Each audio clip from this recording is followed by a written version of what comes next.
bit about the film and your role in this film. I play Robert Graysmith, who's a cartoonist who's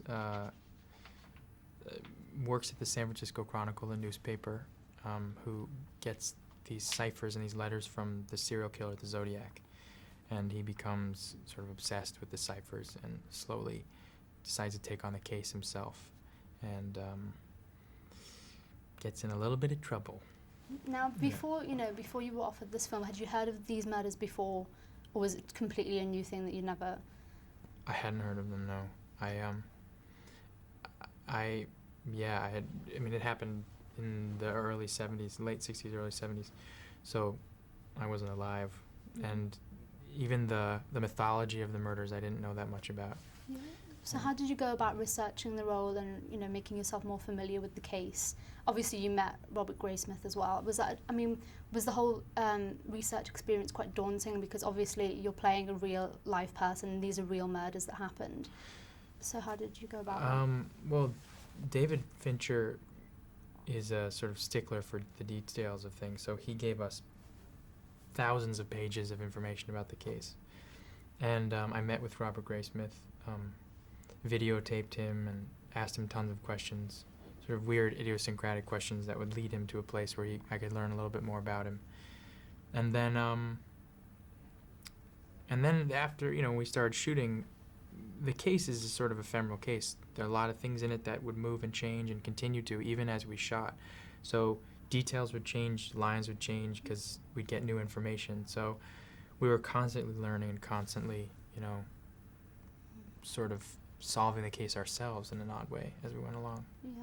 Now also, obviously, Robert Graysmith, you met him, and this is kind of, it's very much told from his point of view. I mean, there is the background to the case, but then the rest of the film is very much told from his point of view. And when you met him, did you get an impression that he was a very obsessive person, or did he just seem like a regular guy? Because this case really did dominate his life, later part of his life anyway. Interesting thing about Robert is that he's so sweet and kind and unassuming. When you meet him, he's just like way too normal, and then you start to realize that he's way too normal, and little things come out. He observes things. He would observe things about what you were wearing and how you were wearing it, and your hair, and the color, and a lot of that comes from observing to draw, but then a lot of it came from his obsession about this case, and he started to use that same thing in his favor. Also, another Robert is Robert Downey Jr., who's your co-star on the film. Now, how was that to play a character opposite him? I mean, he's a great actor. He's fantastic. He was like a saving grace. We're in a pretty dark world in this movie, and he's so just, it's like being led around by the court jester or something. He's great. He is good. And also, obviously, was it kind of a scary experience? Because obviously in the film, all the characters are real characters, and especially with Robert Graysmith, you kind of see the deterioration of his marriage and everything. Was it a bit kind of like, oh, we don't want to step on any toes with the story, or was he kind of happy for everyone to just tell the story how it was about his life and everything to do with the case? I think the most interesting part of the movie is a sort of the tragedy that is that, and yet at the same time, I think it's the world in which Robert exists. I think it's the world that Robert loves.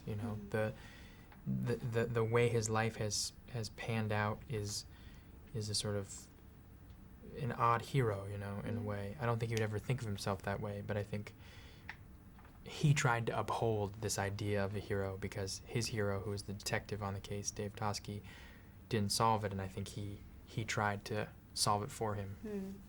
Now, also, moving a bit away from the film, obviously last year, Brokeback Mountain was a massive film, nominated for a lot of awards. You were nominated for awards, and we're upon the awards season now. Are you looking forward to just being able to relax this year and, watch it as an audience member?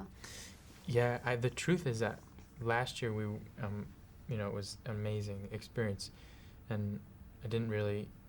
You never really get that nervous, because when you're probably not gonna be winning it. The nominations and all that stuff is sort of fun, but it's nice. It's nice to go and just be, to present and be a part of it, and to watch other people bite their nails. Yeah. Okay, right, my time is up. So enjoy tonight.